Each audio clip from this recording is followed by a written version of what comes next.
Hey folks, how you doing? This question is one that we get a lot from New Start Dream Centers. We get it a lot from churches who are seeing what's happening at the different dream centers across the nation, and they want to get going.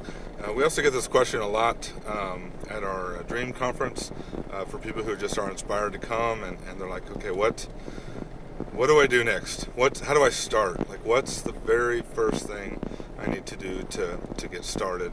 And it's a question that sometimes the difference between the vision that people are seeing on the screen or on YouTube or on the different websites of the Dream Center, the difference between that and like where a person is, like right now, where they just have that dream. Like, you've all been there, I've been there, we've been there.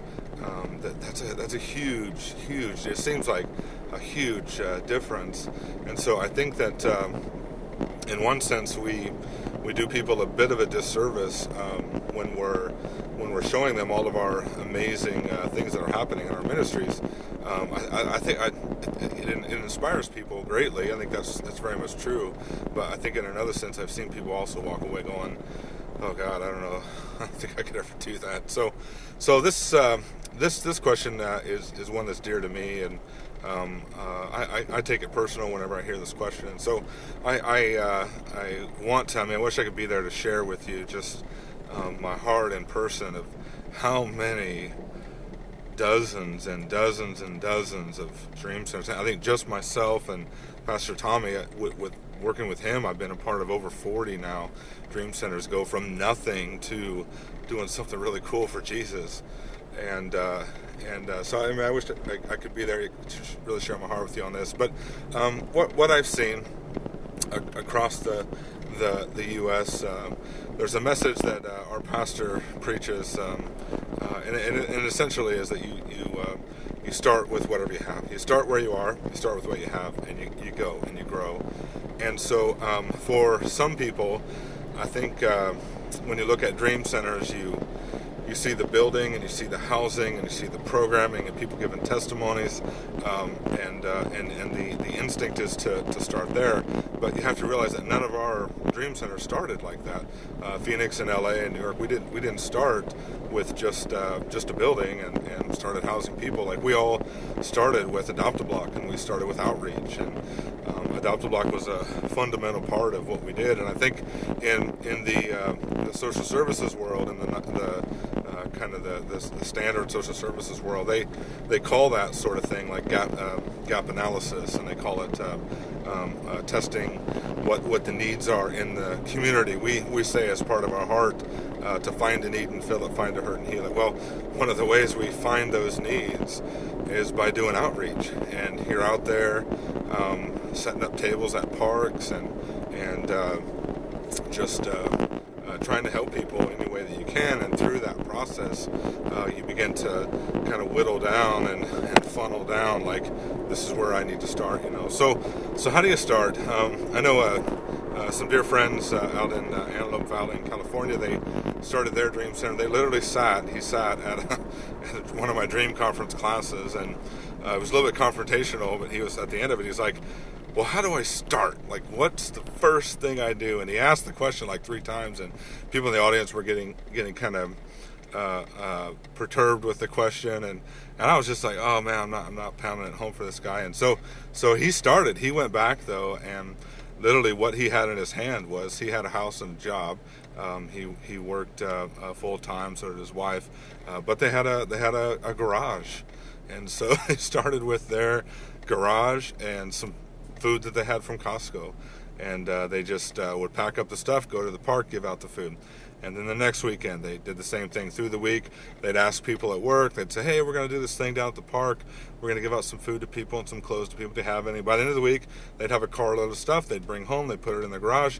They'd pack it all up. They'd take the thing and repeat. Pack it all up. Get the stuff at work. Pack it all up. Repeat. Well, pretty soon, the garage gets pretty full of stuff, but it's the queue-up place. And so at any dream center that you have that has massive outreach efforts, they have a garage. They have the equivalent of a garage. They have a warehouse. And so outreach is not only one of the easy ways to start, I think it's a necessary place to start for anyone. Only because here's the thing: you're gonna have conversations with people out there. You're gonna have confrontations with people out there that are gonna help hone you in on what the mission is, on what you need to serve.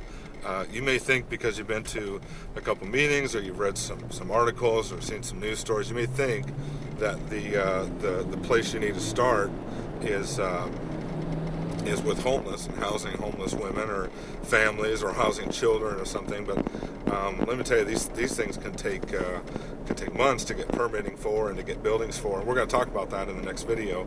But I think when the question is, where do I start? You start with you. You start with what you have, where you are, and you just go out and do some good. You just go out and do some good, help some people, give out some food. Of course, be aware of permitting and permit requirements and different things. If there's another agency that you can get plugged into to help hone that as well, that already have something going, join in with them. Maybe not for the long run, but learn what they're doing. Come to the LA Dream Center, come to the Phoenix Dream Center, and we'll help train you however we can in whatever areas we need. But get out there, get going. Everyone can do something to help and to get started. In fact, once you do it today, once you make it a goal, find a park and that has some homeless in it, or walking around it, or doing something. And you don't have to do a big food thing, but just go out and buy a few packs of hot dogs and some hot dog buns. You might spend $20 on that, maybe some ketchup and some stuff, and load up some water. So maybe $20-$30 worth of supplies. Go out there, prepare to feed 20 people or so. And at that park, just start grilling up some hot dogs. Take a little charcoal or whatever it is, start grilling up the hot dogs. Have a friend with you, have someone with you to go around and start talking to people while you're grilling, or maybe they grill and you go around and start talking. And just tell them, hey, we're here, we're having a grill out.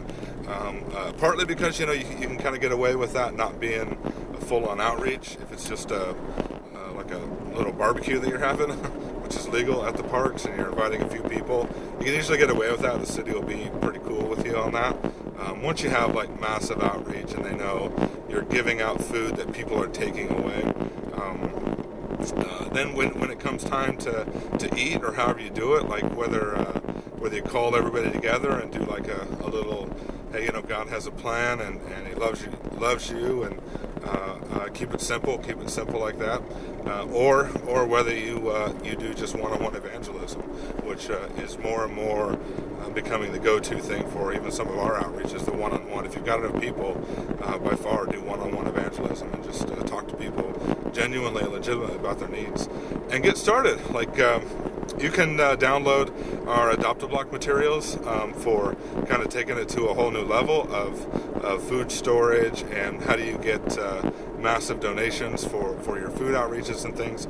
But I want to encourage every one of you who are thinking, I want to start a Dream Center, because no matter where you're at in your spectrum, in your walk, whether you've been doing it 10 years, 15 years, 20 years or more, those are the fundamentals. And like in any new sport, and any new thing that you learning the fundamentals is fundamental. And so learn those basic things of setting up, being on time, be consistent, be there at 10 every week, and on a Saturday, and plan to serve at noon, then plan to be done wrapping up by 1:30 or 2 o'clock. Maybe have some games, do some baseball, do something out there. But hope that helps. The key to getting started is to get started, and to just get out there, go do something cool, and thank Jesus the whole way that He's called you to be a part of this amazing thing called the Dream Center. God bless you. Bye-bye.